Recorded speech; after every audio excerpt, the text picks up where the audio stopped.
नमस्कार. पुन्हा एकदा श्रिया फॅशनमध्ये तुमचं सर्वांचं स्वागत आहे. तर मी लास्ट सेशनमध्येच तुम्हाला बोलली होती की मी नेक्स्ट सेशनमध्ये तुम्हाला सिल्कच्या थ्रेडची चेन स्टिच आणि वॉटर फिलिंग स्टिच सांगणार आहे. तर आत्ता आपण ती स्टिचेस घेणार आहे इथे. तर पहिले स्टार्टिंगला जसं आपण आरीच्या थ्रेडनं टकिंग केलं होतं, सो सेम त्याच पद्धतीनं मी इथे टकिंग करणार आहे. मी आधी तुम्हाला सिल्कच्या थ्रेडची स्टिच दाखवते, जी बेसिक स्टिच आहे ना आपली, ती दाखवते. मी इथे एक 4 इंचाची लाईन ओढून घेतलेली आहे. तर ही 4 इंचाची लाईन ओढून घेतल्यानंतर तुम्हाला काय करायचं आहे, सिल्कचा थ्रेड घ्यायचा आहे. आता याच्यामध्ये तुम्हाला जो कलर हवा आहे तो तुम्ही घेऊ शकता. माझ्याकडे इथे 2 कलर आहेत. एक गाजरी कलर आहे आणि एक थोडा ग्रीनिश शेड आहे ह्या थ्रेडचा. तर मी आत्ता वापरताना हा वापरते. मी डबल थ्रेड यूज करणार नाही आहे, इथे मी सिंगल थ्रेड यूज करणार आहे. कारण तुम्हाला स्टार्टिंगला सिल्कच्या थ्रेडची चेन स्टिच येणं गरजेचं आहे. मी जर तुम्हाला डायरेक्टली डबल थ्रेड वापरून चेन स्टिच टाकायला सांगितली तर ते पॉसिबल होणार नाही. म्हणून आपण काय करणार आहे, सिंगल चेन स्टिच टाकणार आहे, सिंगल थ्रेडनं स्टिच टाकणार आहे. तर इथं मी आरीच्या थ्रेडला जसं गाठी मारून घेतल्या होत्या, सो सेम तशीच मी गाठ इथे सुद्धा मारून घेते. एकाच ठिकाणी तुम्हाला 4 ते 5 गाठी मारून ब्रॉड गाठ करायची आहे. ठीक आहे. आणि सुई आपण इथे मी 14 नंबरची सुई वापरणार आहे. जर तुम्हाला बाजारामध्ये सामान वगैरे तुम्ही आणायला गेला आरीवर्कचं आणि जर तुम्हाला 12 नंबर किंवा 13 नंबरची सुई मिळत असेल तर बेस्ट काम आहे. बेस्ट ती सुई घेऊन येऊ शकता आणि त्या सुईनं सिल्कच्या थ्रेडचं टकिंग खूप बेस्ट जमतं. ठीक आहे. तर ही मी गाठ मारलेली आहे. नेहमीप्रमाणे काय करायचं आहे, तर एक्स्ट्राचा धागा कट करायचा आहे. एक्स्ट्राचा धागा कट करून टाकायचा, कारण ज्या वेळेला स्टिच टाकतो आपण त्यावेळेला काय होतं, तर मध्ये येतो धागा, तर तो धागा मध्ये येऊ नये त्यासाठी. सेम आरीच्या थ्रेडसारखं आहे. मला ह्याच्यामध्ये वेगळं दाखवण्यासारखं काही नाही आहे. फक्त सिल्कच्या थ्रेडची चेन स्टिच कशी करायची ते मी तुम्हाला दाखवते. तर इथे मी 14 नंबरची सुई घेतली आहे, जी माझ्याकडे आत्ता अवेलेबल आहे. आणि मी चेन स्टिच तुम्हाला दाखवते कशी मारते ते. एकदम अलगद धागा घ्यायचा आहे, काहीही तिला ताणायचं नाही आहे. खालून तुम्हाला अलगद सोडायचं आहे, वरती पण तुम्हाला अलगद घ्यायचं आहे. जास्ती करून त्या धाग्याला ताणायचं नाही. ताणलं तर काय होणार आहे, तर तुमची चेन स्टिच तिथं दिसणार नाही आहे. तुम्ही हवं तर झूम करून बघू शकता की कसं दिसतंय, किंवा मी सुद्धा तुम्हाला झूम करून दाखवते. चेन स्टिच आहे, सिंगल थ्रेड चेन स्टिच मी करते. ही डबल थ्रेड चेन स्टिच घेतलेली नाही आहे. तुम्हाला सिल्कच्या थ्रेडची स्टिच यावी, कारण याच्यावरती सुद्धा आपल्या डिझाईन्स खूप आहे. मी आधीही सांगितलं, आपला हा बेसिक कोर्स आहे. ॲडव्हान्स कोर्स करण्यासाठी सुद्धा पुढे तुमच्याकडे आम्ही ऑफर ठेवणार आहेत, करू शकता तुम्ही तो. तर तुम्ही इथे बघू शकताय, चेन स्टिच मी टाकत आहे.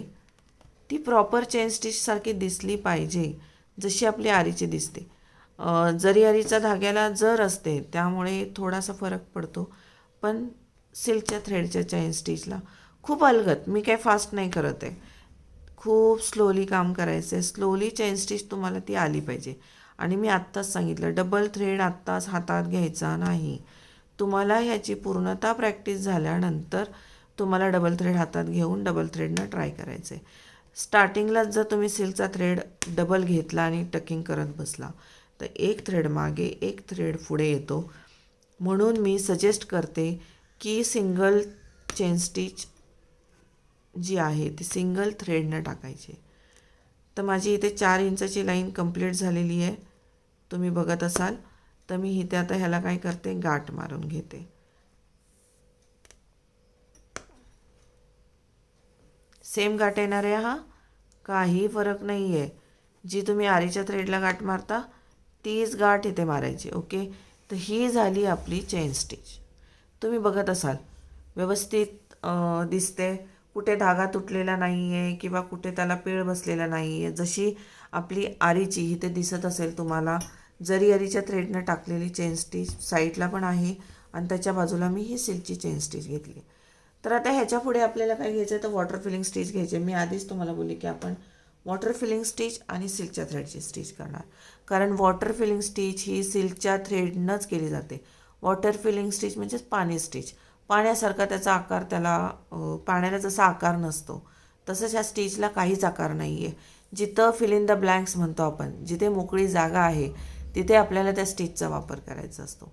जसं पाणी मोकळ्या जागेमध्ये जिथे त्याला रस्ता मिळेल, मोकळी जागा जिथे भेटेल तिथे जसं पाणी सरकतं, तसंच त्या पद्धतीने ही वॉटर फिलिंग स्टिच आहे. जिथे रिकामी जागा आहे, ज्या ठिकाणी तुम्हाला भरून काढायचं आहे, जे नेकलाईन आहे त्याला ॲट्रॅक्टिव्ह करायचं आहे, त्या ठिकाणी तुम्ही ही वॉटर फिलिंग स्टिच तुम्ही टाकू शकता. त्यामुळे मी तुम्हाला शिकवते. ती 2 प्रकारची आहे. एक आहे ती दाखवते, पहिले सिम्पल या पद्धतीने तुम्हाला ड्रॉ करायची. पहिले सरळ लाईनमध्येच आपण हे करणार आहे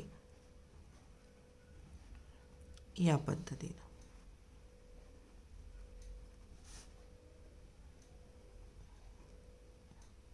ओके, आता ही सरळ झाली. अजून एक आहे ती या पद्धतीने.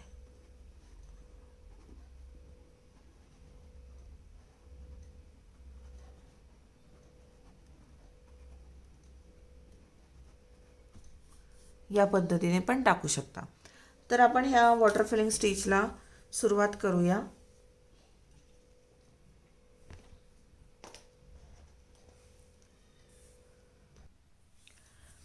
मी वॉटर फिलिंग स्टिचला स्टार्ट करते इथून. तुम्ही बघू शकता. काहीही करायचं नाही आहे, फक्त चेन स्टिच टाकायची आपल्याला.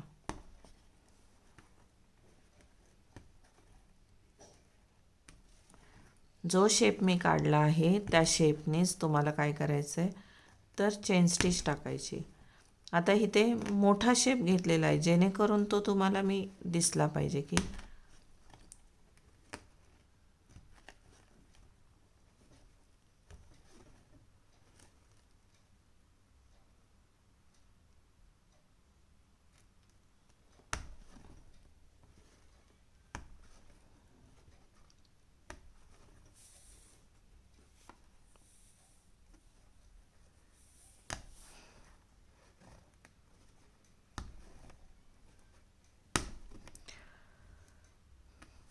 करताना घाई करायची नाही, हळू करायचं.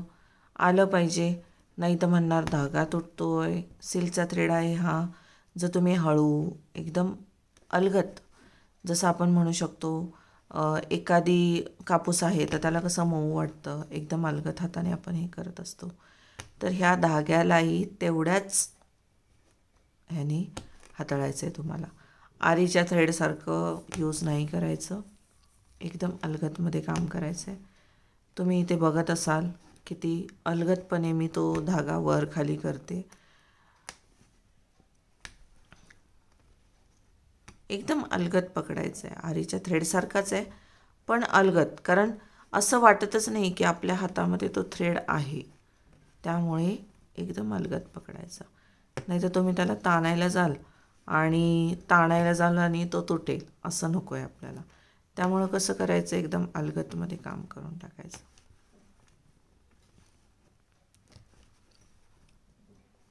मी आधीच सांगितलं की ह्या स्टिचचा वापर ज्या तुम्ही वर्क केलेला आहे, फॉर एक्झाम्पल एखादं बॅक नेकला तुम्ही काही छोटं मोठं वर्क केलं, बुट्ट्यांचे प्रकार वगैरे केले, पण मधली जागा तुम्हाला एकदम अशी रिकामी रिकामी वाटते आणि तुम्हाला असं वाटतं की तिथे काहीतरी केलं पाहिजे, तर मग त्यावेळेला ही फिल इन द ब्लँक भरण्यासाठी वॉटर फिलिंग स्टिच तुम्ही वापरू शकता. हिला पाणी स्टिच पण म्हणतात. मराठी शब्द पाणी स्टिच आहे. वॉटर फिलिंग स्टिच असं फिलिंग म्हणून तिला वॉटर फिल करण्यासाठी.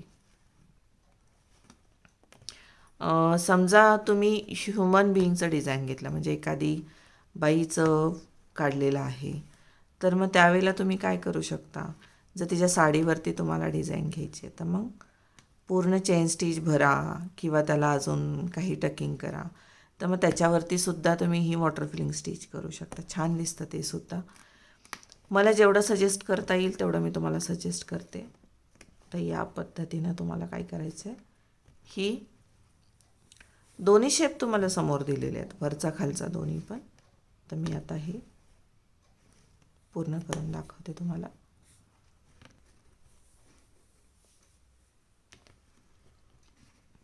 एका शेपला मी आता पूर्ण केलेलं आहे आणि मी आधीच मगाशी सांगितलं, जशी तुम्ही आरीच्या थ्रेडला गाठ मारता तशीच तुम्हाला सिल्कच्या थ्रेडला सुद्धा गाठ मारायची. सोपी आहे, कुठलीही गोष्ट कठीण नसते केली तर, फक्त त्याला प्रॅक्टिस लागते आणि ती प्रॅक्टिस आपल्याला करायची. सरळ चेन स्टिच झाली आपली बेसिक वॉटर फिलिंग स्टिचचा पहिला शेप झाला. आता मी दुसरा घेते. इथं हे वाले मी चालू करते. हे बघा सेम आहे, काही फरक नाही आहे. फक्त काय तर त्याचे शेप थोडंसं हार्ट शेपसारखा आकार दिलेला आहे एका ह्याला आणि एक आहे तो प्लेन आहे. तुम्हाला सुद्धा हे जमणार आहे. प्रॅक्टिस करून करून ह्या गोष्टी तुम्हाला जमतात. मी आधी प्रत्येक वेळेला मी तुम्हाला सांगत आली, जे कराल ते तुम्हाला प्रॅक्टिस करणं भाग आहे. असं की मला येईल वगैरे असं नाही धरायचं.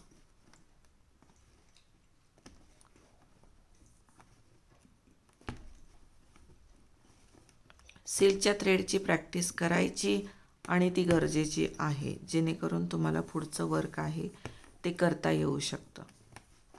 आपला हा बेसिक कोर्स आहे, तो बेसिक कोर्स आपला संपतो आहे आता. याच्यामध्ये मी तुम्हाला ड्राफ्टिंग आणि ड्राफ्ट टाकल्यानंतर, कारण रेडी ब्लाऊजवरनं ड्राफ्टिंग टाकणं गरजेचं आहे, कारण प्रत्येकालाच ड्राफ्टिंग हा प्रकार येतो असं नाही.